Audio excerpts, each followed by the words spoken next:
Montrose is Houston's most popular gay neighborhood, but it didn't start that way. So, how did it become the center for Houston's LGBTQ+ community? I wanted to play back an episode from earlier this year that former CityCast Houston host Lisa Gray did with Brian Riedel, Associate Director of the Center for the Study of Women, Gender, and Sexuality at Rice University, to learn about the history of Montrose and why the neighborhood is changing once again. It's Wednesday, June 27th. I'm Riedel Ramsnali, and here's what Houston's talking about. Brian, thanks for doing this. Thank you so much for having me, Lisa. Oh, so if somebody who doesn't know Montrose wants to get to know it, wants to understand what makes that neighborhood special, what would you suggest that they do? Where should they go if they've got like an afternoon to give themselves a crash course? Yeah, it's a great question. The first thing that I would say is get out of your car. Park your car in some convenient parking lot, like, say, the Manil, and maybe start there near Alabama and enjoy the Manil. Free art for the masses, right? Which has a lot to say about what Montrose is and who helped make Montrose Montrose. And then maybe you could wander next door to the campus of the University of St. Thomas and look at the administration building there on the corner of Alabama and Montrose. It was one of the oldest buildings in Montrose, made by the person who really made that development, J.W. Link. It's where he lived, and it was the advertising and calling card for people who thought that Montrose might be for them. And it's one of those old Victorian mansions, right?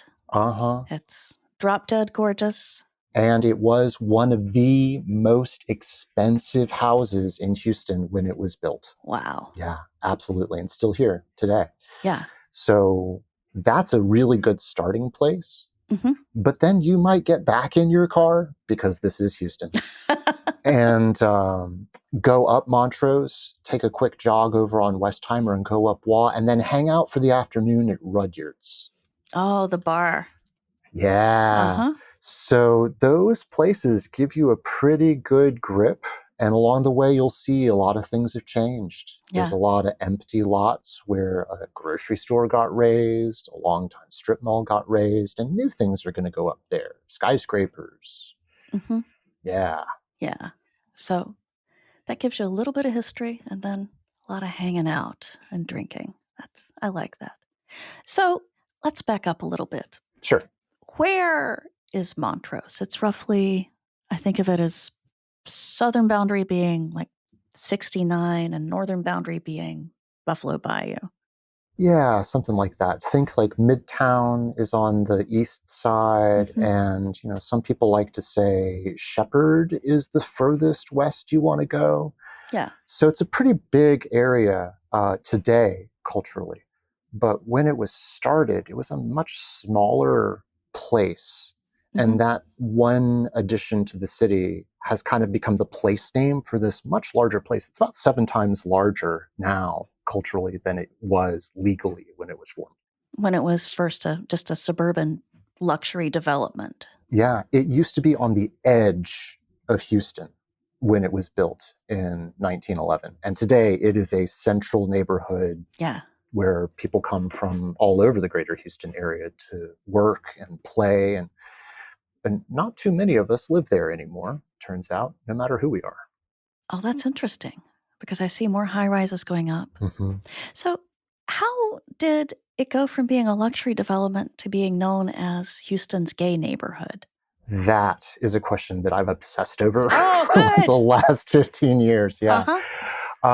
So when I moved to Houston in 1997, almost everyone that I met said, Montrose just isn't what it used to be. Yeah. But for me, moving to Houston for the first time, it had like 4 different papers coming out every week made by the gay community for free, and I could pick them up in 2 different bookstores, and there were tons of bars, and almost every restaurant that I went to, my waiters were gay or lesbian. There was a beautiful lesbian coffee shop down on Alabama called Two Peas. I mean, oh yeah. This place had everything, I thought, But the people who'd lived here before me were saying it had gone downhill. So I got curious about what was the height? Where did it become what it was? Yeah. And it turns out that a lot of what helped that happen was other neighborhoods displacing Montrose as the place where the wealthiest of wealthy Houstonians would go. Mm-hmm. You might think River Oaks in this place, right? Yeah. But also World War II changed everything. And the economics of Houston were quite different. A lot of people who used to live in Montrose then were absentee landlords renting to people who came here to work during the war or after. Mm-hmm. And there was disinvestment in the 40s and 50s in Montrose so that it was cheap. Oh. And beatniks were able to afford places to live here. But a lot of other things changed too.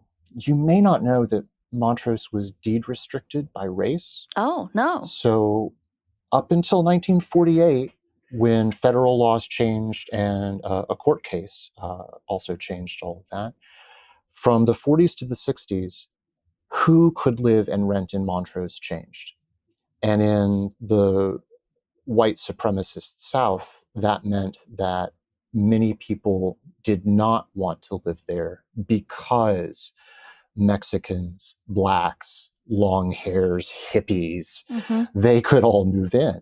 And that's really what helped it to become a gayborhood, because there was space available. Oh, so Montrose changed before the rest of Houston. Mm-hmm. Oh. Mm-hmm. Yeah, yeah. So part of what then happened was the gay places, lesbian places that had been elsewhere started to drift into Montrose over the 60s and 70s and got concentrated there by the 80s. There was the largest number of gay institutions, LGBTQ institutions by like 83. And then I think, HIV did a number on that. Yeah. I got to Houston right around 1984. Okay. And, it was the place where all the artists were. It was the place where students could live, as well as being, full of so many gay places. Yeah, so that's the short version of that story. So that's how it got to be there. And what's your relationship to it? You've lived there? Yeah, I did. I couldn't afford to live there when I first was a graduate student here in Houston in 97. Oh, because you got there later than I did. Yeah. So I got here in 97 from North Carolina. And I'd never seen a gayborhood and lived near a gayborhood like this before in my life. So for me, it was just huge. Yeah. And so even though I was living next to Rice, I would go to Montrose all the time. That's where I did my grocery shopping at the Disco Burger. That's where I went out to the bars. That's where all the cool coffee shops were. That's where I would go for like 24-hour restaurants where I could study or pretend to study late at night, right? Because I was too busy watching the people. It was a crazy scene. So then fast forward, I finished grad school and I ended up renting a house with my then partner in what we call the family side of Montrose, west of Montrose Boulevard, not east of Montrose Boulevard. Okay. Yeah, on Willard. Okay. And that was a really interesting time. We could still walk to the Pride Parade. Right. And for all that it is a walkable neighborhood, surprisingly, we didn't do that much walking in the neighborhood. We had jobs that took us elsewhere by car, right?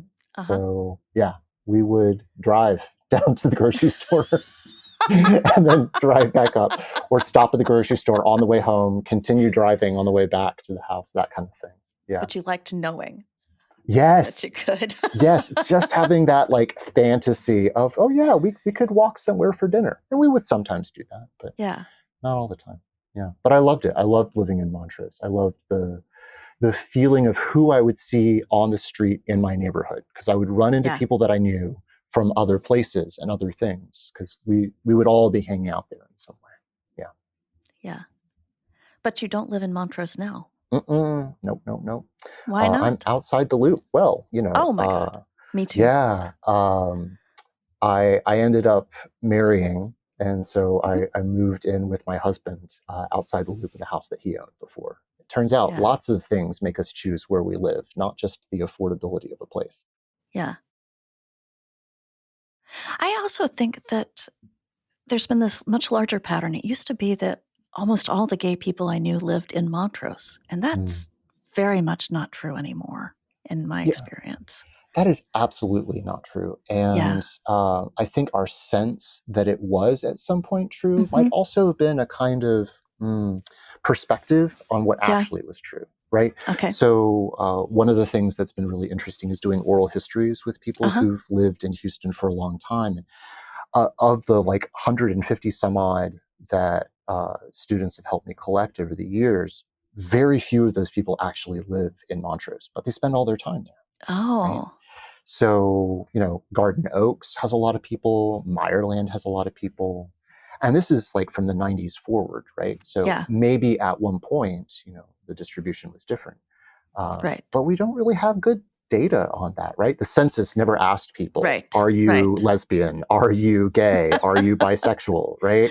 So we Right. don't have, like, for the 80s or the 70s, that Right. kind of data. We have to squirrel it around some other way. But Yeah. our networks really are the tell. So the truth is, my network was a lot in Montrose. Your Uh-huh. network was a lot in Montrose, but not Yeah. everybody's. Montrose feels to both of us much less gay now. And also, to me, it seems just so much wealthier than it was when I could afford to live there. Yeah. How has that happened? Why did it gentrify? There's a lot of things. It's close Yeah. to town, Mm-hmm. right? So location, location, location. Yeah. All the real estate folks will tell you that it will always stay in demand, partially for the housing stock, partially for its location. But what also is happening there, right, is Mm-hmm. as those values of that property continue to rise, it class stratifies the space from the beginning beyond the development that happens above and beyond that, right? Yeah. So, what's happening now on the corner of Westheimer and Montrose with the new developments going up there, both Mm-hmm. where the new library is going to go and the Yeah. place that has yet to be constructed, right? That is made possible by the fact that those rising property values over time. But to think about that in a long duration, right? Who has been able to afford that over time? When Montrose was first platted, deed Mm-hmm. restricted. So all of that property was basically in white hands.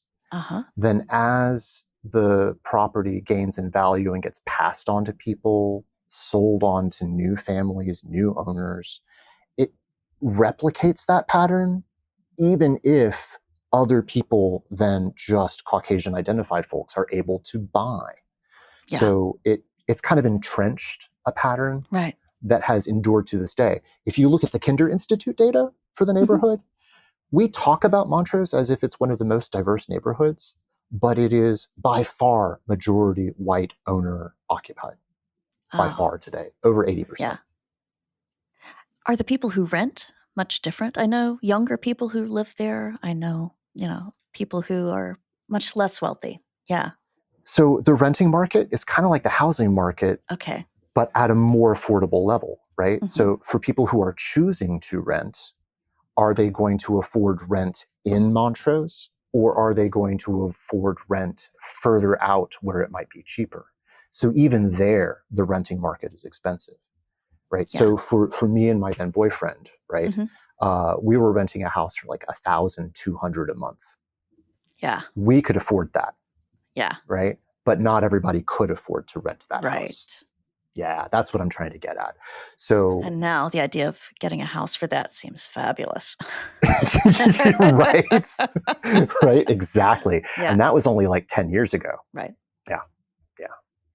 So, the gentrification part, at one point there was this story that it was kind of like a gay spurred thing, right? Riedel, bless his soul, Yeah. loved to tell stories of like, young queer property fixer uppers painting things, refurbishing things, and that was what changed everything. Well, Yeah. it wasn't just queer folk doing it, right? Lots of Right. people continued to be improving and holding property. So we can't call that simply a queer gentrification front. Yeah. Yeah. But Montrose, even though it is gentrified, it still feels like the hip place to be. It's still the gay place to be. Mm-hmm. Mm-hmm. even though the Pride Parade has moved downtown, this Yeah. annual symbol, right, that reminded people of Montrose's cultural and historical importance, even though that's different, lots of organizations with deep roots in gay community, queer community, are still there, right? So the churches are still there. Bearing Memorial is still there. Kindred has taken over the space that used to be the Lutheran Church, a very gay-friendly church, right? In the nonprofit world, also Legacy Community Health Services has that huge complex on California. The Montrose Center is still in Montrose, right? Right. So, there's a lot of reasons that queer communities are still tethered to the space, and bars are still there too. But not Yeah. all the bars, right? Pearl, Right. that's not in Montrose, right? Yeah. So we've been encouraged to think of it still as home, us queer folks, by how many pieces of our community are still there. Right. But it's true that not all of them are still there. Right? So we think of home maybe as a larger space than just Montrose. It's historically gay Mm-hmm. in this funny way. Yeah.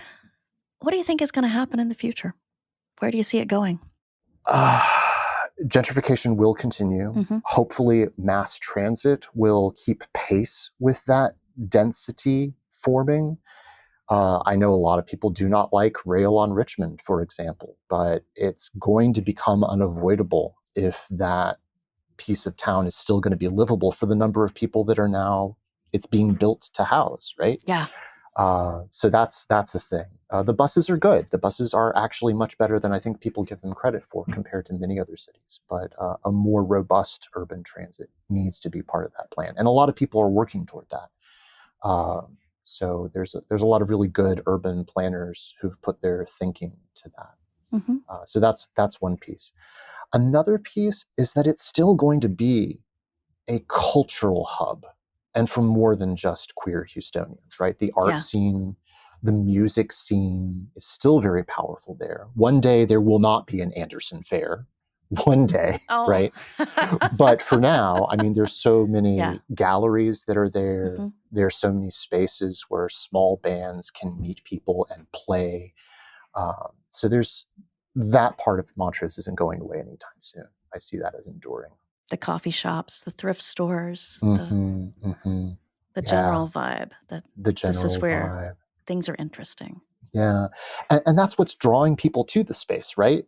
So that tension is going to be something to watch in the future.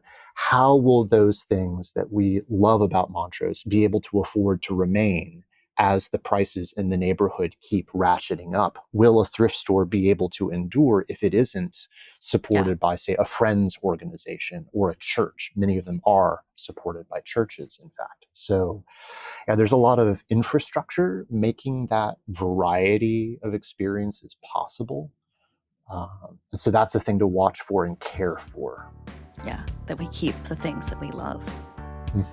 All right. Well, Brian, this has been so great. Thank you a lot for talking with me. Absolutely. It's been a pleasure. That was Brian Riedel. You can read more of his research with the link in our show notes. Before we go, we want to show some love to a recent CityCast Houston guest, ABC 13 Chief Meteorologist Travis Herzog. He had a health scare earlier in the week where his heart started beating fast out of nowhere due to a hereditary condition that landed him in the hospital. Now, Travis is doing better, but he is going to be taking some time off from the news to recover. If you want to listen to the episode we did with Travis about this year's hurricane season, I've linked it in our show notes. That will do it for today. Thank you for listening, and I hope you learned something new.